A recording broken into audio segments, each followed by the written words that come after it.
สบายดีน้องพ่อแม่พี่น้องเนาะวันนี้มีน้องอีเตอร์สิพามาเฮ็ดข้าวต้มแห้งที่เฮาราดใส่ข้าวช่วยหอนๆไปเบิ่งวิธีเฮ็ดวิธีส้มกันเนาะว่าสิเป็นแบบใดเนาะไปเอาขั้นแรกเนาะใส่น้ำมันนี่ก็คือกระเทียมที่เฮาสักผัดกระเทียมให้มันหอมก่อน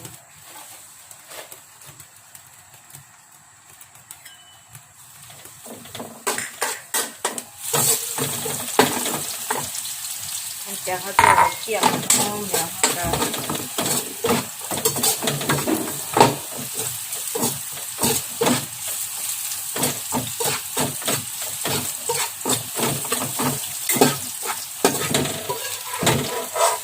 ตักกระเทียมใส่ถ้วยไว้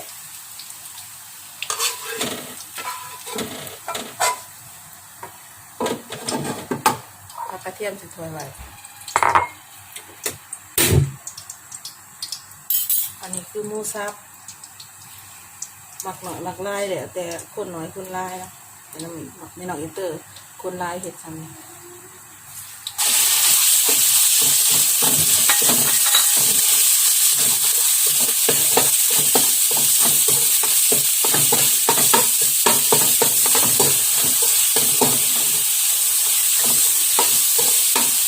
อันนี้ก็คือมีกุ้งมีปลาหมึก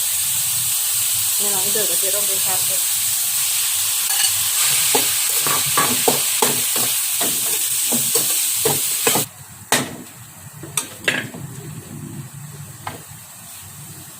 ปรุงรสด้วยน้ำมันหอยเนาะนี่แม่น้องอินเตอร์เห็นลายประมาณใส่ต้น2 ช้อน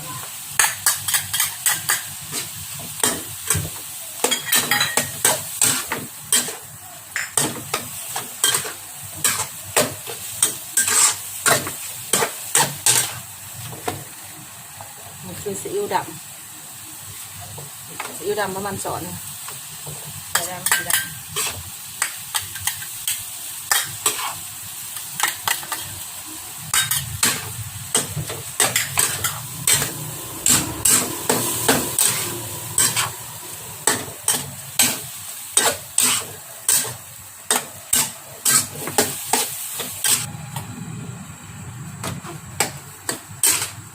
นี่คือน้ำตาลทร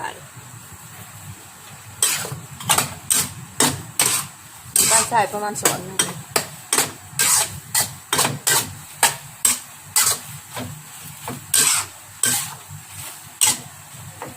นี่ก็คือเตรียมชายเตรียมชาย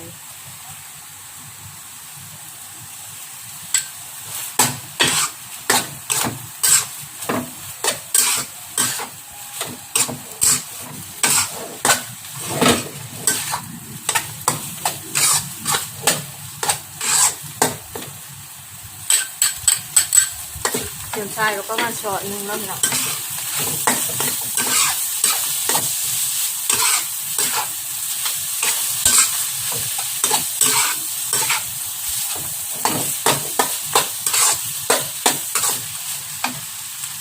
นี่ก็คือข่านี่เราใส่ข่าหน่อยหอมใส่น้อยใส่ไล่เลยจะหน่อยมาก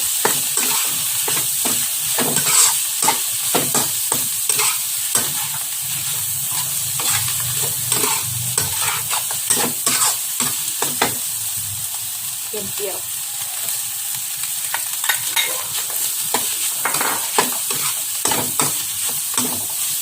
พริกไทย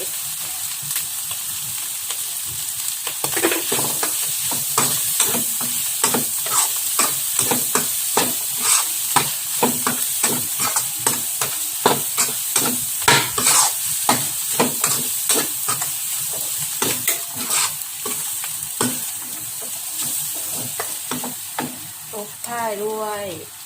ผักขึ้นช่ายต้นหอมผักชีนะคะนี่โรยไปเลย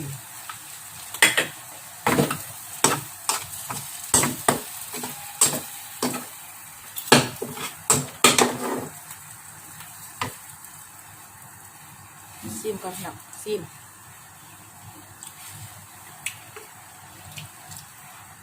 แซ่บ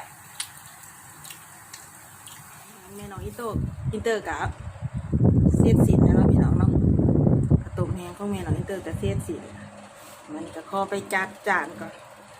กับแม่น้องอิเตอร์กับข้อฝาก2น้ำพ่อแม่พี่น้องเด้อฝากกดติดตามกดไลค์กดแชร์กดซับสไครต์อย่าลืมกดกระดิ่งข้างๆให้แม่น้องอิเตอร์เด้อพี่น้องสบายดีเนาะบ๊ายบายเดี๋ยวขอการคลิปหน้าว่าแม่น้องอิเตอร์สิพามาเฮ็ดหยังเนาะ